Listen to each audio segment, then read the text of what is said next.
আমার প্রিয় রাসূল জনাবে মুহাম্মদুর রাসূলুল্লাহ সাল্লাল্লাহু আলাইহি ওয়াসাল্লামের প্রতি সম্মানিত হাজিরিন, আজকের জুমা পূর্ব এই সংক্ষিপ্ত অধিবেশনে আমরা যে বিষয়ে কথা বলতে চাই, মূলত সে বিষয়টি হচ্ছে আল্লাহ রাব্বুল আলামিনের দেওয়া পোশাক, ভালোবাসা এবং ইসলামে এ বিষয়ের নির্দেশনা।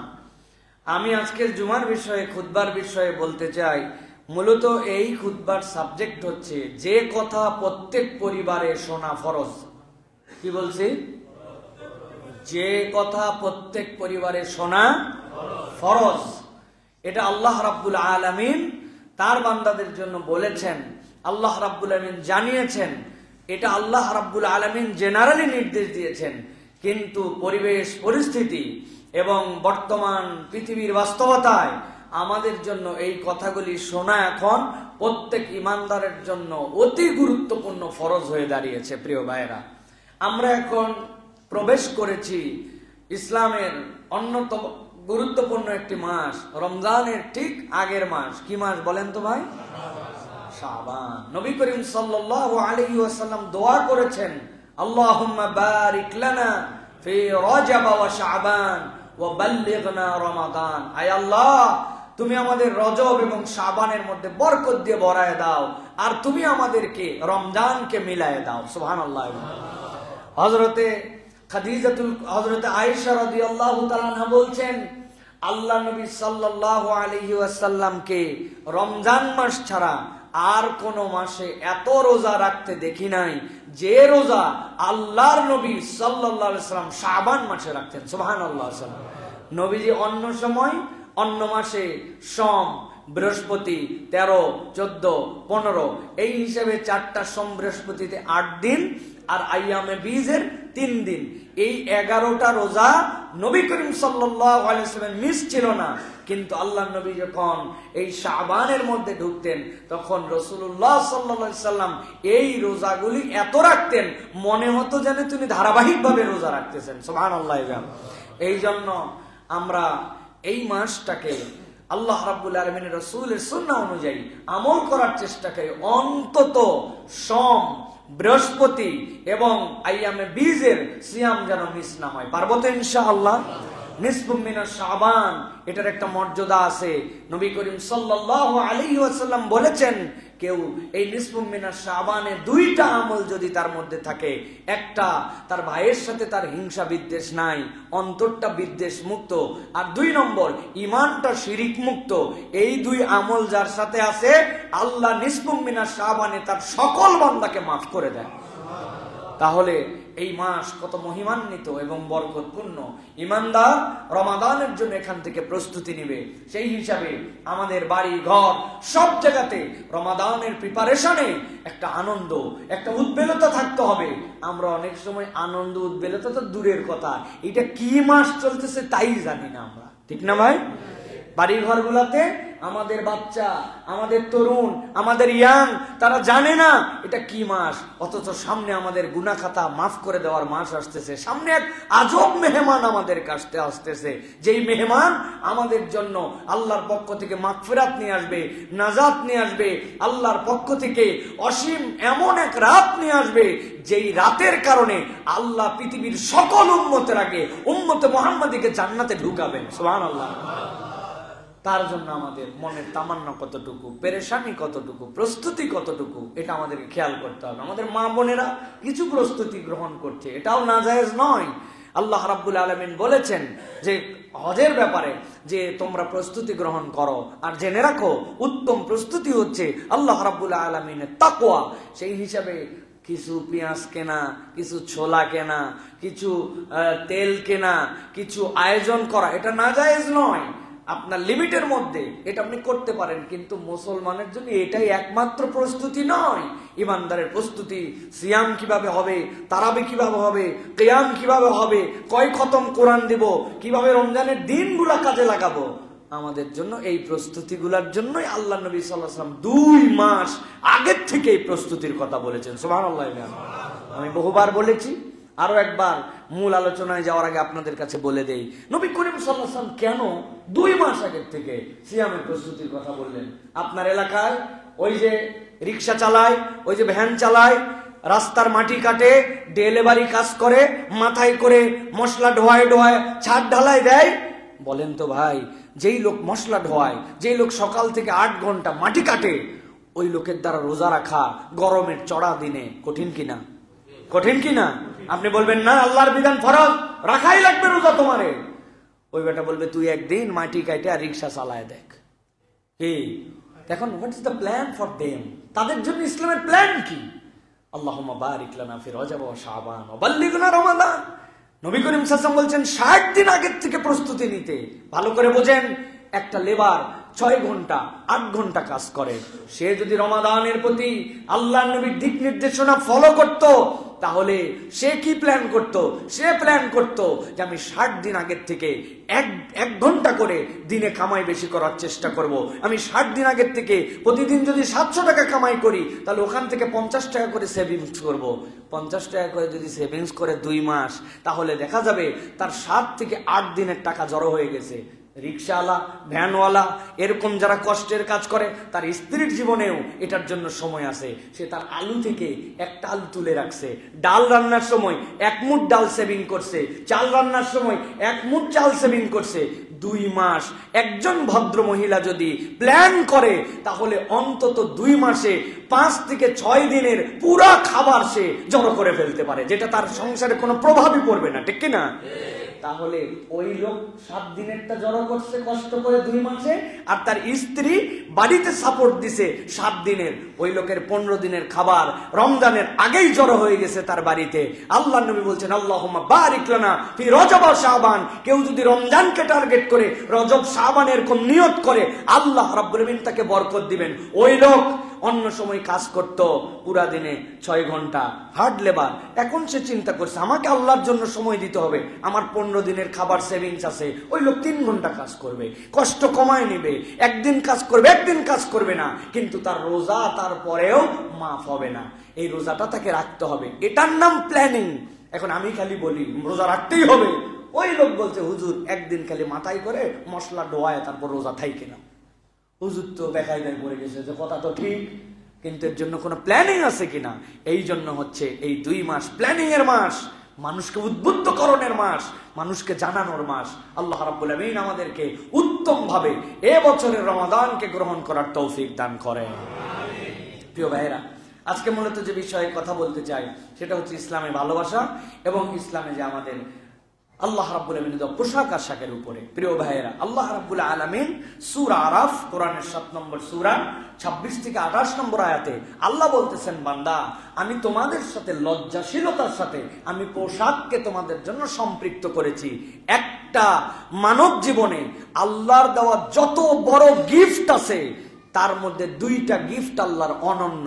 একটা হচ্ছে তার সুস্থ ব্রেন, আর 2 নম্বর হচ্ছে তার চমৎকার পোশাক। সুবহানাল্লাহ। মানুষকে আল্লাহ অনন্য করেছেন পৃথিবীতে পোশাক দিয়া। এর থেকে বড় মানব জীবনের সুশোভিত সৌন্দর্যমণ্ডিত আল্লাহর নিয়ামত আর কিছুই হতে পারে না। আল্লাহ যদি তাকে সুস্থ ব্রেন দেন আর সুস্থ পোশাক পরার মতো তাকে যোগ্যতা দেন। সুবহানাল্লাহ। আমার কথা নয়, আল্লাহ রাব্বুল আমিন বলছেন ইয়া বানি আদম। আল্লাহ বলেন নাই ইয়া মুমিন, ইয়া মুসলিম, ইয়া আরব, ইয়া বাঙালি। আল্লাহ ডাক দেন নাই। আল্লাহ বলছেন ইয়া বানি আদম, ও আদমের সন্তানেরা। আদমের সন্তানের মধ্যে দুনিয়ায় সকলে আছে। আল্লাহ বলতেছেন সব বানি আদমকে আমি ডাক দিয়ে বললাম কদ আনজালনা আলাইকুম লিবাসান, আমি তোমাদের জন্য পোশাক দিয়েছি। পৃথিবীর আর কোন সৃষ্টির জন্য রব্বুল আমিন পোশাকের বিধান করেন নাই, একমাত্র আল্লাহ মানুষের জন্য পোশাক দিয়েছেন। আল্লাহ বলছেন ইউয়ারি সাওআতিকুম ওয়ারিশা। এই পোশাকের মৌলিক 2টা উদ্দেশ্য আছে। একটা হচ্ছে তোমার লজ্জাস্থানগুলোকে আবৃত করা, আর তোমার নিজের অবয়বকে শোভাবর্ধিত করা। সুবহানাল্লাহ। আল্লাহ রাব্বুল আমিন বলছেন ওয়া লিবাসুত তাকওয়া যালিকা খায়র, যালিকা মিন আয়াতিল্লাহি লাআল্লাহুম ইয়াযাক্কারুন। আল্লাহ বলছেন এই দুনিয়ার মানুষ, আমি রব্বুল আমিন তোমাদের জন্য জানালাম ওয়া লিবাসুত তাকওয়া যালিকা খায়র। তুমি যেই পোশাক পরো উপরে উপরে, ওই পোশাক হয়তো দুনিয়ার মানুষের জন্য তোমাকে শোভাবর্ধন করে, লজ্জার হেফাজত করে, তবে তোমার আভ্যন্তরীণ একটা পোশাক আছে, ওইটা হচ্ছে খোদা ভীতির পোশাক, আল্লাহ ভীতির পোশাক, তাকওয়ার পোশাক। ওইটা দেখা যায় না, কিন্তু ওই পোশাক যদি মানুষের মধ্যে একবারে ঢুকে যায়, আল্লাহ বলছেন এটাই হচ্ছে তার জন্য সর্বোত্তম পোশাক। আমি অনেক সময় উদাহরণ দেই, করোনার জন্য আপনারা টিকা নিয়েছিলেন, নিছেন না ভাই? অনেকেই নিয়েছেন আপনারা। আবার ছোট বাচ্চা কাচ্চা যখন হয়, হামের জন্য টিকা দিয়ে দেয়। ছোট বাচ্চা হয়ে গেছে, পোলিওর জন্য টিকা দেন আপনারা, দেন কিনা বলেন তো ভাই? আপনি যে পোলিওর জন্য টিকাটা শরীরের মধ্যে দিয়ে দিছেন, আপনি কি দেখতে পান টিকাটা কেমনে কাজ করতেছে? আপনি অনুভব করতে পারেন না, বুঝতে পারেন না। আল্লাহ বুঝাতে চান তোমার লজ্জাস্থান হেফাজতের জন্য আর তোমার জন্য সুশোভিতের জন্য উপরের পোশাকটা আছে, কিন্তু তোমার অন্তরে যদি আল্লাহ ভীতির পোশাক না থাকে, তাহলে দাড়িওয়ালা টুপিওয়ালা ওই রকম সুন্দর পোশাকওয়ালার দ্বারাও দেশের ব্যাংক বিমা সব খাইয়ে ফেলা সম্ভব। কথা বলেন ঠিক কিনা? বাংলাদেশে দরবেশ ছিল না ভাই? নাউজুবিল্লাহ, এই দরবেশ শব্দ তার জন্য ব্যবহার করাও জায়েজ নাই, কেননা দরবেশ একটা অত্যন্ত দামি শব্দ, ঠিক কিনা? কিন্তু সে দরবেশি লেবাস পোশাক গ্রহণ করছিল, করার পরেও এমন এমন অন্যায় করেছে। বাংলাদেশ কেন, পৃথিবীর ইতিহাসে এক ব্যক্তি কর্তৃক এত বড় মানি লন্ডারিং, এত বড় টাকা পয়সা দুর্নীতি করার ইতিহাস কম আছে।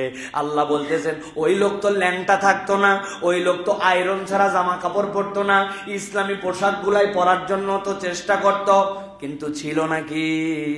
ছিল না লিবাসুত তাকওয়া, অন্তরের মধ্যে আল্লাহ ভীতির পোশাক ছিল না। আল্লাহ বলতেছেন এই জন্য আল্লাহ ভীতির পোশাক, আল্লাহ ভীতির পোশাক এইটা দেখা যায় না টিকার মতো, কিন্তু একবার যদি কেউ গ্রহণ করে ফেলে, তার দুনিয়া আখিরাত সুন্দর হয়ে যায়। সুবহানাল্লাহ। উপরের পোশাকও যেরকম আপনাকে লজ্জা থেকে বাঁচায়, উপরের পোশাকও যেরকম আপনাকে সুশোভিত করে, আল্লাহ ভীতির পোশাকও আপনাকে আল্লাহর হুকুম থেকে বেরিয়ে আসার ক্ষেত্রে আপনাকে লজ্জার একটা আবরণ পরায় দেয়, আর আপনাকে এমন সুশোভিত করে যে আল্লাহর ফেরেশতারা আপনার মরতে দেরি জান্নাতে নেওয়ার জন্য কারাকারি লাগায় দেয়। সুবহানাল্লাহ। ওই পোশাকের এমন মর্যাদা। আল্লাহ রাব্বুল আলামিন বলছেন যালিকা মিন আয়াতিল্লাহ লাআল্লাহুম ইয়াযাক্কারুন, এটা আল্লাহর নিদর্শন। আশা করা যায় তোমরা এই বিষয়ে স্মরণ করবে, তোমরা এটা অনুভব করবে যে আল্লাহ রাব্বুল আলামিন তোমার। আপনি চিন্তা করেন তো ভাই, আপনার বাসার টিকটিকি, আপনার বাসার পিঁপড়া, আপনার বাসার মাছি, আপনার মৌমাছি, আপনার গরু ছাগল, সামনে দেখতে পান কুকুর, সামনে দেখতে পান শুয়োর, তাকান না এগুলোর দিকে একটু, কোনোদিন খেয়াল করে না, কিরে এগুলো তো ল্যাংটা হয়ে ঘুরতেছে কিন্তু আমার চোখে বাঁধে না। কিন্তু একটা মানুষ আল্লাহ রাব্বুল আলামিন তাকে একটা পোশাকের সৌন্দর্য দিয়েছেন। আল্লাহ বলছে একটু চিন্তা করে দেখো, তুমি মনে করছো এটা এমনি এমনি, এত সহজ নয়। আল্লাহ তোমার চেতনায় বোধে এটা ঢুকায় দিছেন। আল্লাহ বলছেন এইটা আল্লাহর দেওয়া অন্যতম একটা নিদর্শন। সুবহানাল্লাহ। আপনি আমি আল্লাহর নিদর্শন। প্রিয় ভাইরা, আল্লাহ রাব্বুল আলামিন এই জন্য বলছেন পোশাক পরার এমন একটা দোয়াকেও আল্লাহ সিলেক্ট করেছেন নবীদের মাধ্যমে। কেউ যদি পোশাক পরার পরে দোয়া পড়ে, আগের পোশাক পরছে খুলছে, আবার নতুন একটা জামা পরতেছে, নতুন বলতে নতুন করে আবার জামা পরতেছে, নতুন মানে ব্র্যান্ড নিউ না, নতুন করে পড়ছে, ওই সময় পড়ছে আলহামদুলিল্লাহিল্লাযী কাসানি হাদা ওয়া রাযাকানি মিন গায়রি হাওলিন মিন্নি ওয়ালা কুওয়া। আল্লাহ প্রশংসা করতেছি যিনি আমাকে এটা পড়াচ্ছেন। ওয়া রাযাকানি, এটা আমার কেনার সামর্থ্য ছিল না, এটার সাথে আমি সম্পৃক্ততার চিন্তাও নিতে পারতাম না। মনে করছি 350 টাকা গজ দিয়ে কাপড় কিনে শার্ট বানাইছি, জুব্বা বানাইছি। আপনি জানেন না একটা কাপড় কোন প্রক্রিয়ায় আপনার কাছে আসছে, ওই জমিন থেকে তুলা হওয়া, ওই তুলা কোথায় উৎপাদন হলো, কোথার থেকে আসলো, কে মেশিন বানালো, কে বুনন শিখালো, কে এটাকে একসাথে জোড়া লাগালো, কে এটা সেলাই করলো। আপনি খালি একটা পাঞ্জাবি ডানে বামে তাকায় দেখছেন মাশাআল্লাহ ঠিক আছে, কাপড় কিনে আমি মনে করলাম পরে ফেললাম, কিন্তু তুলা থেকে শুরু করে, জমিন থেকে শুরু করে, ওই তুলার গাছ গাছের আসমানের সূর্য, তুলার গাছের জমিনের পানি, যেখান থেকে আপনি আপনার সুতার ইনস্ট্রুমেন্ট পেয়েছেন, আল্লাহ বলতেছেন তুমি একবার চিন্তা করো আর বলো আলহামদুলিল্লাহিল্লাযী কাসানি হাযা। হ্যাঁ আল্লাহ পড়াচ্ছ, কিন্তু ওয়া রাযাকানিহি, আল্লাহ তুমি আমাকে এটা রিজিক হিসাবে দিয়েছো, মিন গায়রি হাওলিন মিন্নি ওয়ালা কুওয়া, এটার কোনো শক্তি সামর্থ্য আমার ছিল না। আল্লাহ নবী বলছেন পোশাক পরার সময় এই দোয়া কেউ পড়লে আগের পোশাক থেকে এই পোশাকের মধ্যে যে গুনাহ সগীরা আল্লাহ সব মাফ করে দেন। কি জন্য মাফ করেন? মাফ করার কারণ হচ্ছে লাআল্লাহুম ইয়াযাক্কারুন, ওরা যেন একটু হুঁশ খাটায়, বুদ্ধি খাটায়, স্মরণ করে যে রব আমাকে কোন নিয়ামত দিয়েছেন। সুবহানাল্লাহ। তাহলে বলেন পোশাকহীনতা এইটা কি পশুত্ব না মানুষত্ব? পোশাকহীনতা হচ্ছে পশুত্ব, এটা হচ্ছে মানুষ ছাড়া সব পোশাকহীন, আর একমাত্র মানুষ হচ্ছে পোশাকওয়ালা। সুবহানাল্লাহ। আল্লাহ রাব্বুল আমিন বলছেন ইয়া বনি আদম লা ইফতিনান্নাকুমুশ শাইতান, সাবধান ও বনি আদম সাবধান। আল্লাহ বলছেন তোমাদেরকে যেন ফিতনায় ফেলতে না পারে শয়তান। কামা আখরাজা আবাওয়াইকুম মিনাল জান্নাহ, তোমাদের আব্বা আম্মাকে যেরকম জান্নাত থেকে শয়তান ধোঁকা দিয়ে বের করে দিয়েছিল। কি তার প্রজেক্ট ছিল? আল্লাহ বলছেন ইয়ানসিউ আনহুমা লিবাসাহুমা, তাদের শরীর থেকে সে পোশাক খোলায় ফেলবে, এটাই তার একমাত্র টার্গেট ছিল। আর পোশাক খোলানোর কারণ ছিল লিইউরিয়াহুমা সাওআতিহিমা, তারা যেন দুইজনের লজ্জাস্থান দেখে ফেলতে পারে। আল্লাহ বলতেছেন ওই বিবস্ত্র করার প্রজেক্ট, ওই শর্ট পোশাক পরার প্রজেক্ট, ইসলাম আপনাকে যে নির্দেশনা দিচ্ছে সেইটা শয়তানের পক্ষ থেকে বাঁচার জন্য। আল্লাহ বলছেন শয়তান চায় তোমাকে পোশাকহীন করার জন্য, আর আল্লাহ তোমাকে আল্লাহর বিধানের পোশাক দিয়ে সুশোভিত করতে চান। সুবহানাল্লাহ। আল্লাহ বলছেন শয়তান যেন তোমাদেরকে ধোঁকায় ফেলতে পারে না। আল্লাহ বলছেন ইন্নাহু ইয়ারাকুম হুয়া ওয়া কাবিলুহু মিন হাইসু লা তারাউনাহুম, তার যত বংশ আর তার যত চেলা চামুন্ড তারা তোমাদেরকে দেখতে পায়, তুমি তাদেরকে দেখতে পাও না। আল্লাহ বলছে ইন্না জাআলনা শায়াতিনা আউলিয়া লিল্লাযিনা, আল্লাহ বলছেন যারা ঈমান আনে না, যারা ঈমানের পথে থাকে না, আল্লাহর দেওয়া বিধান বিশ্বাস করে না, আল্লাহর দেওয়া তরিকার প্রতি আস্থা রাখে না, আল্লাহ বলছেন আল্লাহ শয়তানকে তাদের আপনাকে বিশ্বাস করতে হবে। কথা ঠিক কিনা? এখন আল্লাহর কথা আপনি যদি বিশ্বাস না করেন তাহলে আপনার তো মিলল না। কতবার আপনাদেরকে আমি বলছি না, এমন কোন আলোচনা নাই যে আলোচনায় বলি না। আমরা বলি আমানতু বিল্লাহি ওয়া মালাইকাতিহি ওয়া কুতুবিহি, বলেন না আপনারা? মানে কি? আশহাদু আল্লা ইলাহা ইল্লাল্লাহ আর আমানতু বিল্লাহ, এটার পার্থক্যটা আলেম ওলামার কাছে যাই বুঝে নেবেন। আশহাদু মানে সাক্ষ্য দেই, আর আমানতু বি মানে আমি মেনে নিলাম।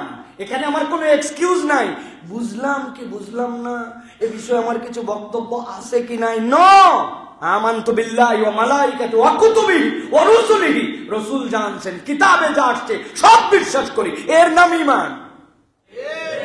বাঁচবেন কেমনে? এখন আমরা তো সবসময় এরকম বলি না, আমরা তো কৌশলে আমার যতটুক পছন্দ হয় ততটুক মানি, যতটুক পছন্দ হয় ততটুক মানি না। আমি বলছি না আপনাদেরকে বাঁচার বুদ্ধি, বাঁচার বুদ্ধি তো বলে দিছি, কিন্তু ওই বুদ্ধি আমি ফিরি দেই না। ওই বুদ্ধির জন্য অন্তত 50 টাকা করে দেওয়া লাগে, এটা সব জায়গায় নিয়ম। আপনারা দিবেন তো নাকি? ইনশাল্লাহ বলতেছেন, আন্দাজে যাওয়ার সময় বলবেন হুজুর খুচরা টাকা নেই, হ্যাঁ মসজিদে দান করে দিছি, এই জন্য। এটা আমি সব জায়গায় বলি, মজার জন্য বলি, কিন্তু দেমাগে ঢোকানোর জন্য বলি। এক কথা এতবার কেন বলি? এটা একটা কালচার, এই কালচারটা বের করার জন্য আমি বুদ্ধি শিখাইছি। আপনারা বুদ্ধি এখন থেকে বলে নিবেন যে ভাই আমরা মসজিদুল জুমা কমপ্লেক্সে নামাজ পড়ার জন্য আসছিলাম, তখন আমরা ওখানে বলছি আমানতু বিল্লাহি ওয়া মালাইকাতিহি ওয়া কিছু কুতুবিহি, অথবা বলবেন আমানতু বিল্লাহি ওয়া মালাইকাতিহি ওয়া যদ্দুর বুঝি তদ্দুর কুতুবিহি। যাওয়ার পরে কবরে যখন জিজ্ঞাসা করছে আপনাকে 1 নম্বর যে আল্লাহ তোমার রবকে, তোমার দিন কি, আর তোমার নবীকে। দিন মানে কি? তোমার complete code of human life, তোমার পুরো জীবন আচরণ কি। আপনি তো মানেন নাই, আপনি মানছেন আল্লাহ মানছেন, কিন্তু পোশাক মানেন নাই। আপনি আপনার মেয়ের জন্য মনে করছেন না না না না মেয়ে আমার আপডেট হয়েছে, সমস্যা কোথায়? মুখের মধ্যে একটু কাপড় মেশায়া এদিকে শার্ট এদিকে প্যান্ট জিন্স পড়তেই পারে, এটা আধুনিক একটা আপডেট। ইসলাম কি মানতেছে না? আপনি আল্লাহর হুকুমে মানেন নাই। আপনাকে ওই জায়গায় ধরছে বাম্বু দেওয়ার জন্য, তখন আপনি বলছিলেন আমি আগেই বলে আসছিলাম আমানতু বিল্লাহি ওয়া মালাইকাতিহি ওয়া যদ্দুল বুঝি তদ্দুল কুতুবি, আমাকে মারা যাবে না। বাটাম একটাও মাটিতে পড়বে না, বাটাম ডবল হবে। ভণ্ডামোর নাম ইসলাম না, আল্লাহর কাছে আত্মসমর্পণ করার নাম ইসলাম। এটা মনে রেখেন। আপনার ইচ্ছায় ইসলাম চলবে না, ইসলামের ইচ্ছায় আপনি চলতে পারলে আপনি মুসলমান, ঠিক কিনা? আপনি আপনার ইচ্ছায় ইসলাম চালাচ্ছেন, আপনার ইচ্ছায় ইসলাম চলবে না। আল্লাহর বিধানের কাছে সমর্পণ করার নাম মুমিন, আল্লাহর বিধানের কাছে সারেন্ডার করার নাম হচ্ছে মুসলিম, নচেত আপনি মুসলমান হতে পারেন নাই। এটা আপনি ঠিক বললেও ঠিক, না বললেও ঠিক। আপনার আমার ঠিক বলা না বলা তো কোরআনে কিচ্ছু যায় আসে না। এই কোরআন সত্য। ইন্নাদ দীনা ইনদাল্লাহিল ইসলাম, আল ইয়াউমা আকমালতু লাকুম দীনাকুম। আল্লাহ বলে দিয়েছেন তুমি কে, হু আর ইউ, তুমি কে? আমি রব, আমি পছন্দ করেছি ইসলাম। This is rules of Islam, you have to follow that. তোমার কথা ইসলাম চলবে না, তোমার যুক্তিতে ইসলাম চলবে না, তোমার মন্তব্যতে ইসলাম চলবে না। পারলে মানো, না পারলে আসো, কিয়ামতের দিন আসো, তারপরে দেখা হবে, খেলা হবে। খেলা হবে না? খেলা হবে। কি বলেন আপনি? এখনো খেলাই হয় না, এগুলো সব রিহার্সাল হচ্ছে, এই জায়গায় সব ওয়ার্ম আপ ম্যাচ হচ্ছে। আসল খেলা হবে ওই দিন, ইয়াউমুল হাসরা, আফসোসের দিন, যেদিন ওই দিন যাওয়ার পরে কতগুলো প্লেয়ার দাঁড়াতেই পারবে না, ও আগেই ডিসকোয়ালিফাই। কি এর প্লেয়ার, আন্দাজে ফিটনেস নাই, কিচ্ছু নাই, আন্দাজে এক ধাপ দৌড়াতে পারে না, উনি নিজে প্লেয়ার ঘোষণা দিচ্ছে। আল্লাহ বলছেন এগুলো ফিটনেসহীন, ওগুলো ডিসকোয়ালিফাই। কারা ডিসকোয়ালিফাই? যারা আল্লাহর বিধানে ঈমান আনবেন, ওরা ডিসকোয়ালিফাই। আল্লাহ আমাদেরকে বুঝার তৌফিক দান করেন। প্রিয় ভাইয়েরা, ইসলাম আমাদের জন্য নির্দেশনা দিচ্ছে। আল্লাহ রাব্বুল আলামিন বলছেন যে কারা অশ্লীলতা করতে চায়, আল্লাহর বিধান থেকে কারা বেরিয়ে যেতে চায়, কারা অশ্লীল হতে চায়, অশ্লীলতার প্রসার কারা করতে চায়, ওরা কারা? আছে না ভাই? ওরা কারা? এই যে ওরা হচ্ছে তারা। দেখেন আল্লাহ রাব্বুল আলামিন বলছেন, আল্লাহ বলছেন وَإِذَا فَعَلُوا فَاحِشَةً قَالُوا وَجَدْنَا عَلَيْهَا آبَاءَنَا। যখনই তারা কোন অন্যায় করে, ফাহিশা করে, নির্লজ্জ কাজ করে, সাথে সাথে তারা বলে ওয়াজাদনা আলাইহা আবাআনা, আমরা আমাদের আব্বাদেরকে তো এর উপরে পেয়েছি। আল্লাহ রাব্বুল আলামিন বলছেন আল্লাহু, আর তারা বলে আল্লাহ রাব্বুল আলামিন আমারনা বিহা, আল্লাহ আমাদেরকে এই কাজ করার জন্য নির্দেশ দিয়েছেন। নাউযুবিল্লাহ। এই আয়াতে কারিমা মূলত ওই সকল মুশরিকদের জন্য এসেছিল যারা নিজেরা যুক্তি বের করছিল, এই তোর পোশাক কি সম্পূর্ণ হালাল? সন্দেহের মধ্যে পড়ে গেছে, না না, আমি এটা তো চুরি করেও কিনতে পারি, ডাকাতি করেও কিনতে পারি, 2 নম্বর কামাইও আছে। তোর জুতা জামা নামে হালাল জুতা যেটা পড়ছিস ওইটা কি? বলছে এইটা 2 নম্বর।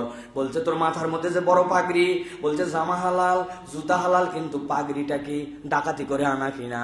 এই জন্য ওরা বিধান বানালো, আমরা আল্লাহর ঘরের পাশ দিয়ে যেহেতু ঘুরবো, এখন আমার কত হালাল কত হারাম এইটা নিয়ে তো ঘোরা যায় না, সবগুলা কাপড় চুপুর কোনার মধ্যে জোড়া দিয়া রেখে দিয়া জমা করে ল্যাংটা হয়ে আল্লাহর ঘর তাওয়াফ করে। নাউযুবিল্লাহ। আল্লাহ রাব্বুল আলামিন বলছেন ওয়াইযা ফাআলু ফাহিশাতান ক্বালু ওয়াজাদনা আলাইহা আবানা, আমরা আমাদের বাপদেরকেও এর উপরে পেয়েছি।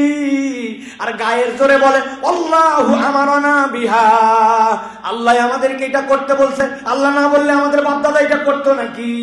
আল্লাহ বলতেছেন কুল ইন্নাল্লাহ লা ইয়ামুরু বিল ফাহশা আতাকুলুনা আলাল্লাহি মা লা তা'লামুন।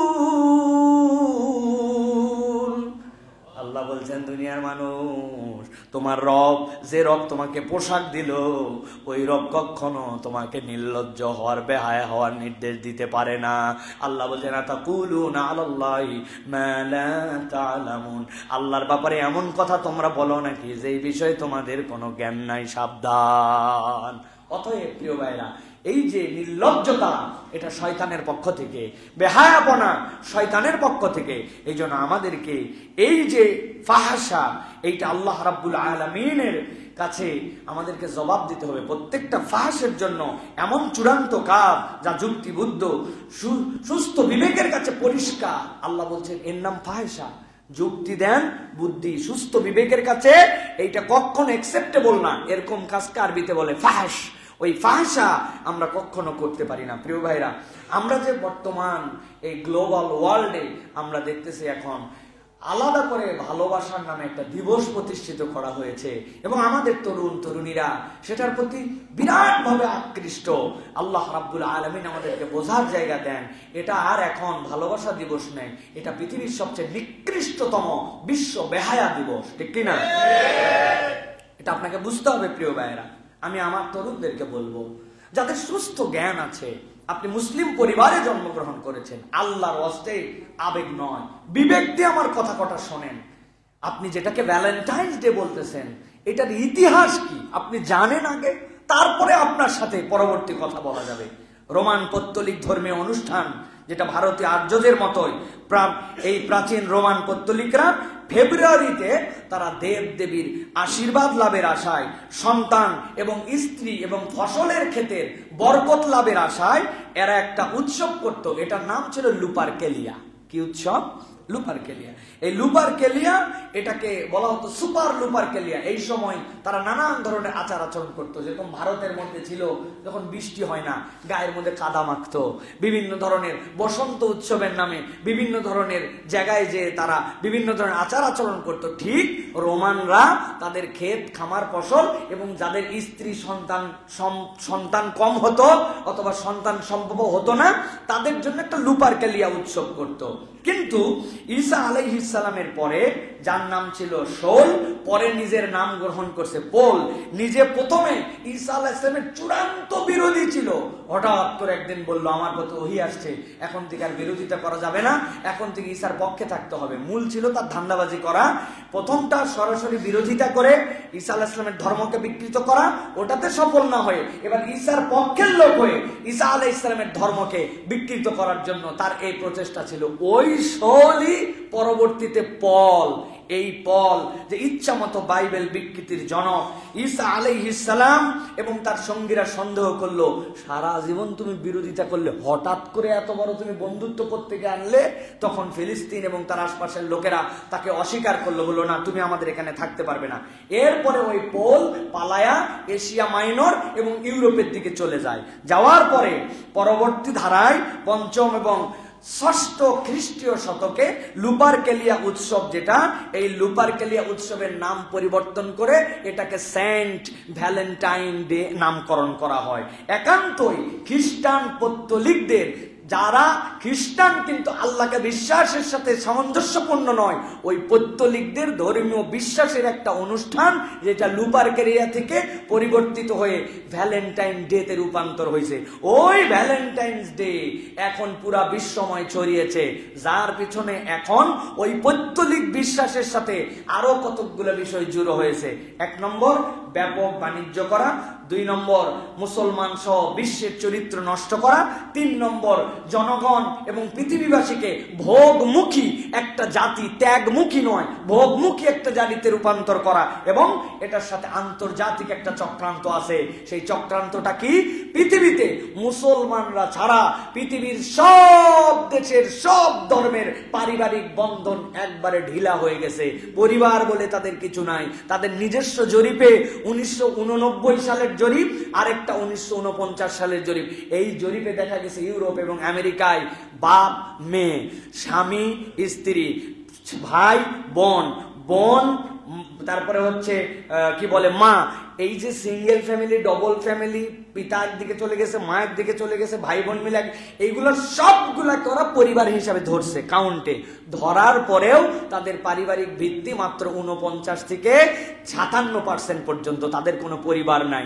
এখন একমাত্র মুসলমান সমাজ, যারা হাজার দরিদ্রতা, হাজার বিপর্যয়, হাজার বিপদ সবগুলোকে উপেক্ষা করে একমাত্র মুসলমানরা পরিবার নিয়ে বসবাস করে, পারিবারিক বেশ থাকে। আন্তর্জাতিক চক্রান্ত হচ্ছে এদেরকে কিভাবে পরিবারহীন করা যায়। মানুষকে যখন পরিবারহীন করা যায়, তখন তার দ্বারা সব কাজ করানো সম্ভব।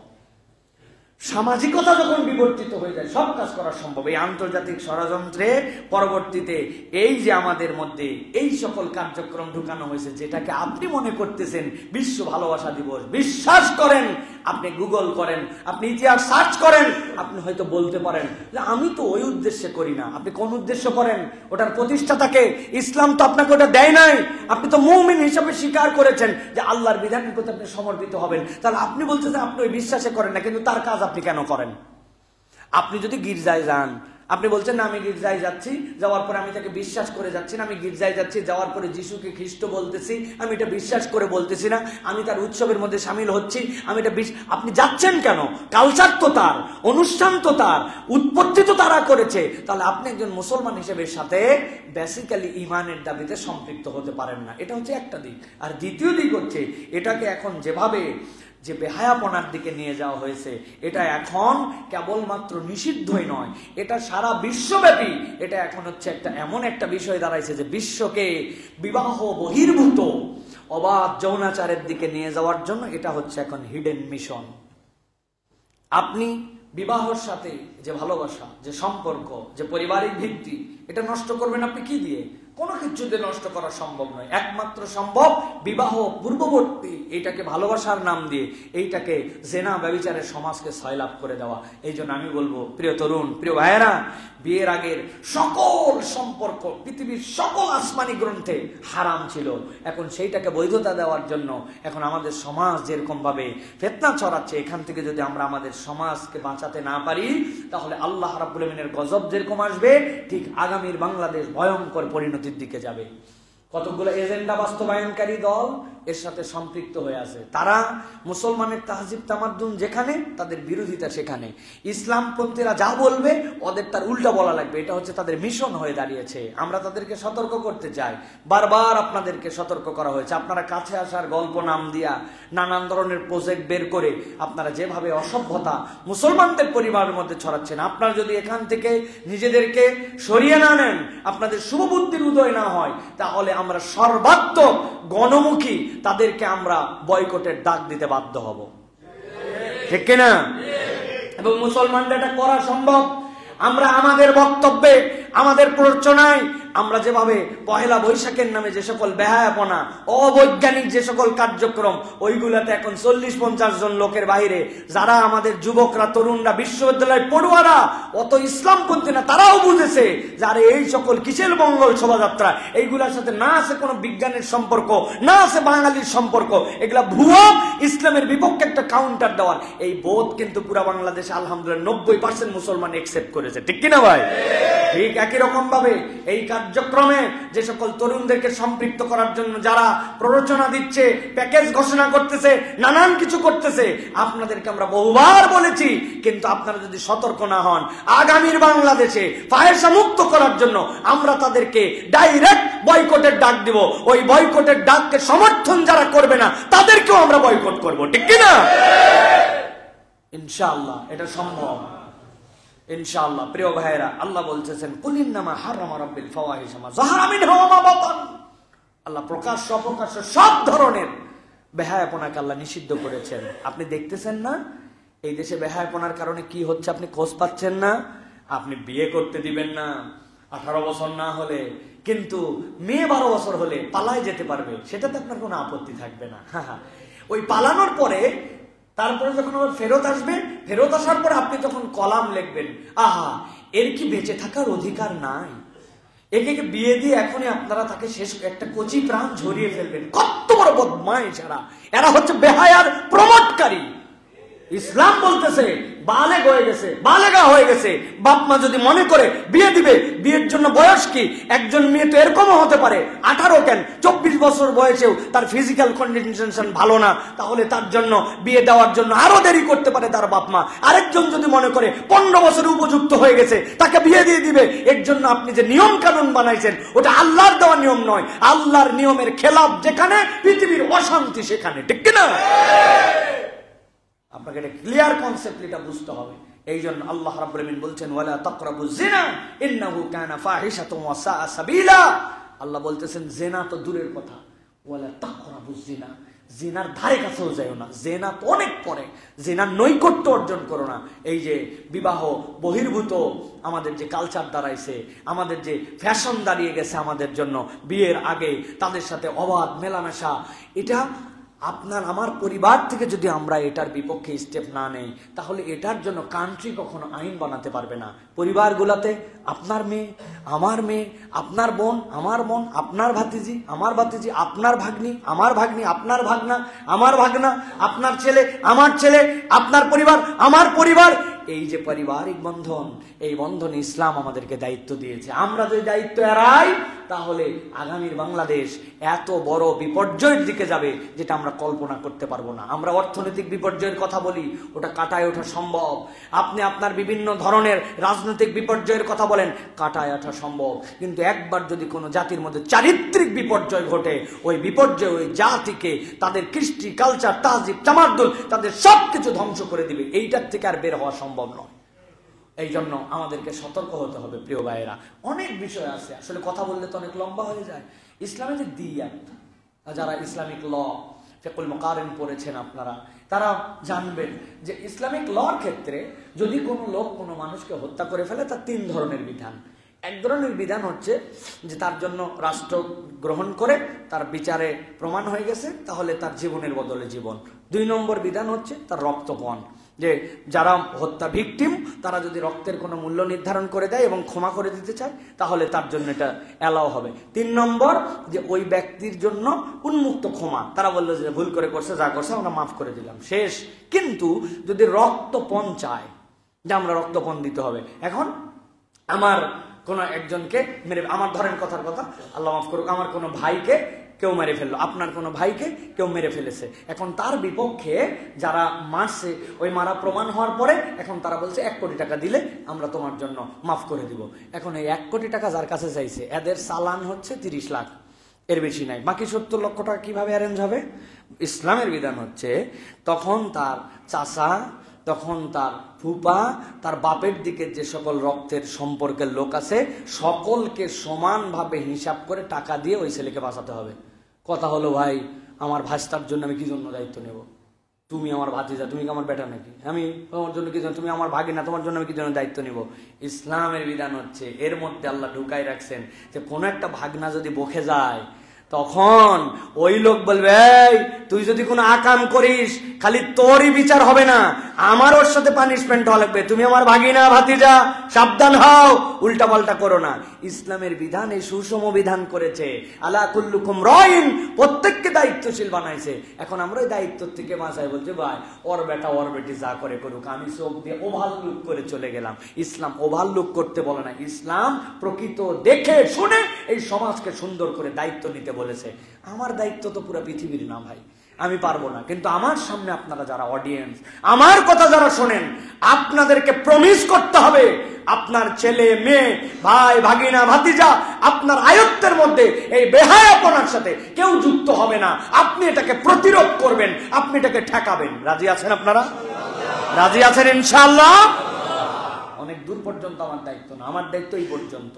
আল্লাহ রাব্বুল আমিন আমাদেরকে বুঝার তৌফিক দান করেন। প্রিয় ভাইয়েরা শোনেন, আরেকটা বিষয়, লজ্জাহীনতায় পর্দা করা খালি নারীর দায়িত্ব, ঠিক না ভাই? একজন বলতেছে, হুজুর সমাজটা নষ্ট হয়ে গেল, আমি মোড়ের উপরে দাঁড়াইছিলাম, দেখলাম 5-7টা মহিলা গেল, একটারও বুকে কাপড় নাই, আর কি অসভ্যের মতো যাচ্ছে, নাউজুবিল্লাহ। আহা, উনি এত বড় বুজুর্গ যে 5-7টা মহিলা গেছে, একটারও বুকে কাপড় নাই, উনি তাকায় দেখছে। আপনারা তো একটু আগে মনে করছিলেন যে লোকটা খুব ভালো না?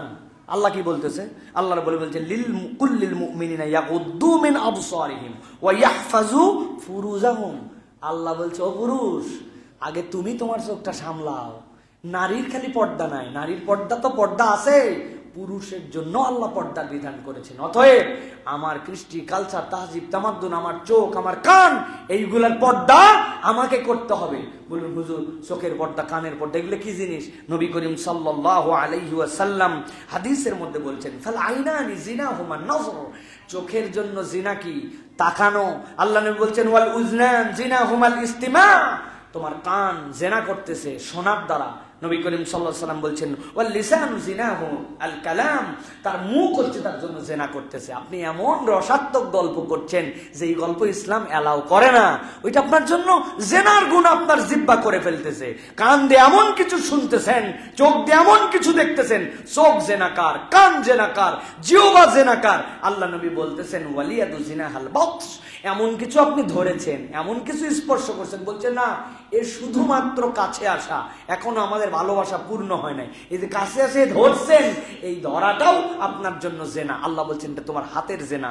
এরপরে আল্লাহ নবী বলতেছেন ওয়ারিজু জিনাল খাতা ওয়াল কলবু ইয়াহওয়া ওয়া ইয়াতামান্না, আর তোমার জন্য এই কলব, এই অন্তর, এটা তো কেবল তোমাকে সব সময় তোমার ইচ্ছা অনুযায়ী চলতে বলে, এটাও একটা তোমার জন্য গুনাহ, ওটা তো আল্লাহর ইচ্ছায় চলবে। অতএব ভাই, আমার চোখ, আমার কান, আমার পা, আমার হাত, এইগুলা প্রত্যেকটার হিসাব যদি আল্লাহকে দিতে হয়, তাহলে এইগুলার গুনাহ থেকে পুরুষকেও বাঁচতে হবে। পুরুষের জন্য পর্দা আছে।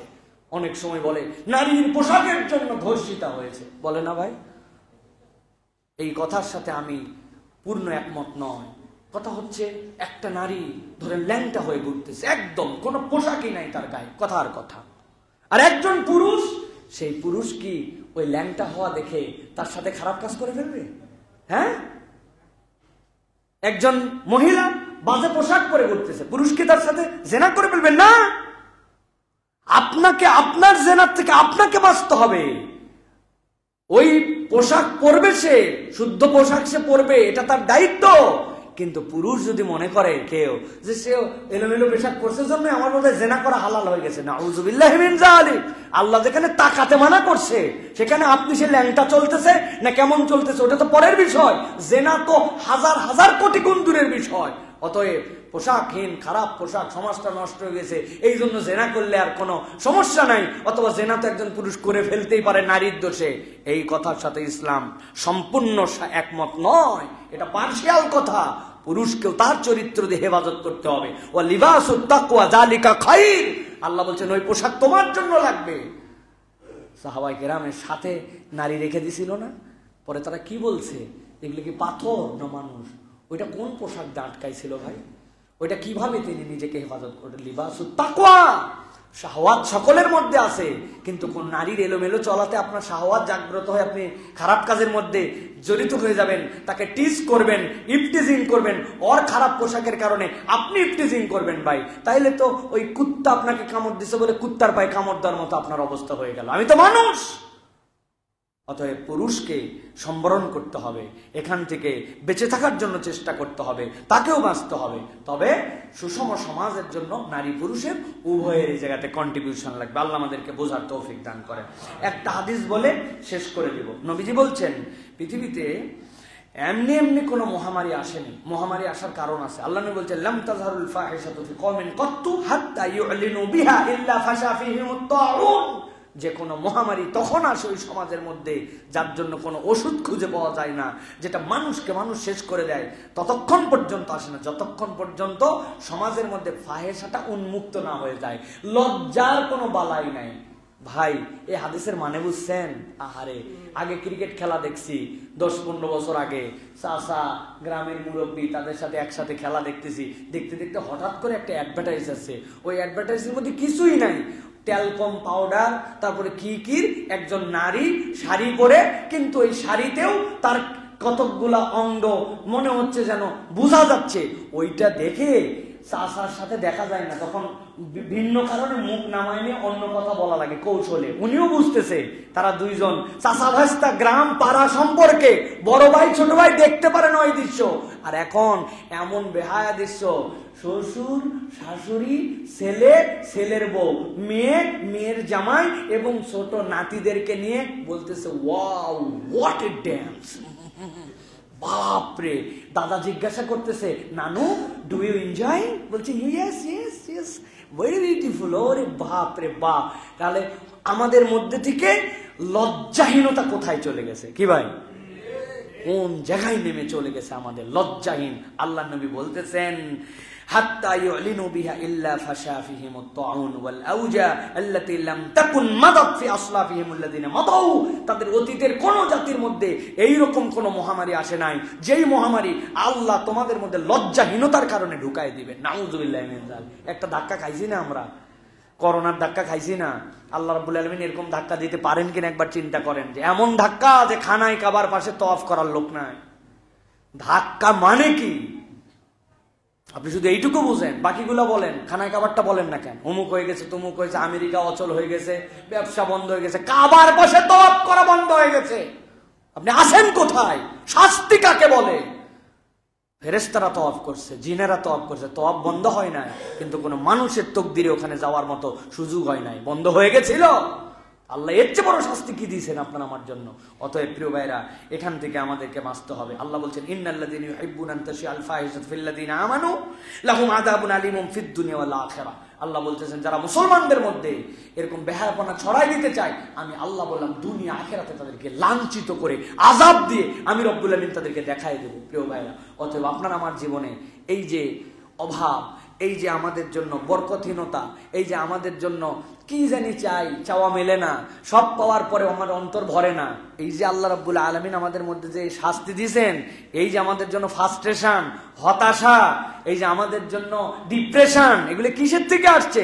হিসাব করে দেখেন, পরিবারগুলো লজ্জাহীন হয়ে গেছে, বেহায়া পরিবার হয়ে গেছে। ছোট্ট ছোট্ট বাচ্চাদের মধ্যে মেয়েদেরকে ছেলেদের পোশাক পরায় ঘুরাচ্ছে, এমন আপডেট বানায় দিছে, পিচ্ছি পিচ্ছি মেয়ে, পিচ্ছি পিচ্ছি ছেলে, তাদের মধ্যে কোনো শালীনতার বোধ নাই, কেমন জানি আপডেটেড জেনারেশন বানায় ফেলছে। লজ্জাহীন হওয়ার কারণে পরিবারগুলো আমাদের আযাবে গজবে ভরে যাচ্ছে। কথা বলেন।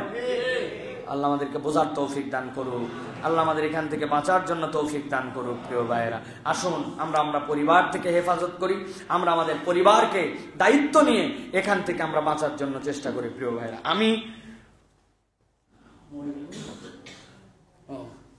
আমি আপনাদের কাছে একটা বার্তা দিতে চাই। গতকালকে শেখ আহমদুল্লাহ আমাকে একটা মেসেজ দিচ্ছেন এবং অনেক আলেমের কাছে মেসেজ দিচ্ছেন। উনি এখানে 4টা প্রস্তাবনার কথা বলেছেন। শেখ মেসেজ পাঠায় বলছেন যে এইটা পারলে আপনি অন্য জায়গায় পৌঁছাই দিবেন, এটা আমাদের জন্য একটা আন্দোলন হোক। সেটা হচ্ছে এই বিশ্ব বেহায়া দিবস যেটা আসতেছে, এটার জন্য আমাদের 4 ধরনের পদক্ষেপ নিতে হবে। একটা পদক্ষেপ, মানুষের মধ্যে সচেতনতা তৈরি করা, নিজে দাঈ ইলাল্লাহর মন মানসিকতা নিয়ে প্রত্যেক জায়গায় এটা পৌঁছানো। 2 নম্বর, যেই সকল এই যে প্রতিষ্ঠান, যেটা হচ্ছে আমাদের ক্লোজ আপ থেকে শুরু করে এই গ্রুপ এইগুলা প্রমোট করে, একদল দাঈ ইলাল্লাহ তাদের কাছে যাওয়া এবং তাদের কাছে বলা স্ট্রংলি যে এই কাজ ইসলাম নিষেধ করেছে, এটা আপনি করতে পারেন না। অথরিটির কাছে যে তাদের কাছে বলা, যদি না শুনে তাদেরকে হুমকি দিয়ে আসা। আমরা কিন্তু এটার জন্য আপনাদের এমন বয়কটের ডাক দেব, জম্মের শিক্ষা পেয়ে যাবেন, আপনার ব্যবসা কিন্তু লাটে উঠাই দেওয়া যাবে। অতএব আপনারা শুধরায় যান, সোজাটাও বলতে হবে, বুঝাইও দিতে হবে। 3 নম্বর, কতগুলো লিফলেট বিতরণ করা।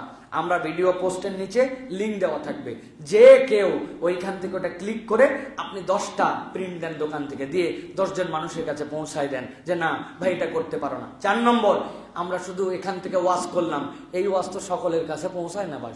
সব যদি আমাদের ওয়াজ শুনতো তাহলে তো দুনিয়া পরিবর্তন হয়ে যেত। প্রিয় ভাইরা, এই ওয়াজই তো তারপর পর্যন্ত যায় না, ও তো আমাদের ভিডিও দেখলে স্কিপ করে চলে যায়। তাহলে এই যে পাবলিক ইউনিভার্সিটি, প্রাইভেট ইউনিভার্সিটি, হাজার হাজার ছেলে মেয়ে, ফিজিক্যালি তাদের কাছে দাওয়াত নিয়ে যাওয়া, তাদের কাছে পৌঁছানো, ইউনিট বাই ইউনিট ওলামায়ে কেরাম ভাগ হয়ে পুরা দেশে ক্যাম্পেইন করা। সর্বশেষ খতিব, ইমাম এবং প্রত্যেক মসজিদে একটা 5 থেকে 7 সদস্যের একটা দায়ী টিম থাকবে, যে আজকের ডেট থেকে আগামী 3-4 দিন মহল্লার মধ্যে আমরা ওয়ার্ক করব। আমরা পারি না? আমার শুক্রবার, আমার মুয়াজ্জিন, আমার ইমাম সাহেব, আমার 2 জন আরো দায়িত্বশীল, যে আপনার যে ফ্ল্যাটে থাকেন প্রত্যেক ফ্ল্যাটে গেছে, ভাই এই বেহায়া দিবস আপনার পরিবার থেকে যেন এরকম কোনো জায়গায় বের না হয়, এটা যেন অ্যাভয়েড করা হয়, এটা কোনো ইসলামিক কালচার নয়। এই দাওয়াতগুলা তাদের কাছে ছড়ায় দেওয়া। আর সর্বশেষ, মানুষের মধ্যে এইটার কনসেন্ট্রেশন বৃদ্ধির জন্য সভা, সেমিনার, বিভিন্ন জায়গায় যেগুলো প্রোগ্রাম হচ্ছে ওইগুলাতে গঠনমূলক কথা বলে মানুষকে বোঝানো। মানুষকে খেপায় দিয়ে মানুষের চরিত্র হনন করে আগানো যায় না, বরং ভালোবাসা দিয়ে বুঝাইয়া এই মানুষদেরকে ফেরানো সম্ভব। এই কাজগুলি আমি আমার বার্তাটা প্রকাশ করলাম, আপনারা আপনাদের জায়গা থেকে এটাকে স্প্রেড আউট করার জন্য চেষ্টা করেন। আল্লাহ আমাদেরকে এই পদক্ষেপ নিয়ে এই অপসংস্কৃতি থেকে আমাদেরকে যেন হেফাজত করেন। আল্লাহুম্মা আমিন। যারা শুনতেছেন, যারা আপনারা দেখতেছেন, যারা এগুলো বার্তা পাবেন, শেয়ার করেন, ছড়ান, জানান, ব্যক্তিগত পর্যায়ে দায়িত্ব নেন। আল্লাহ আমাদেরকে বোঝার জন্য তৌফিক দেন, বলেন আল্লাহুম্মা আমিন। হাযা মা ইনদি ওয়াল ইলমু ইনদাল্লাহ। সুবহানাকাল্লাহুম্মা বিহামদিকা।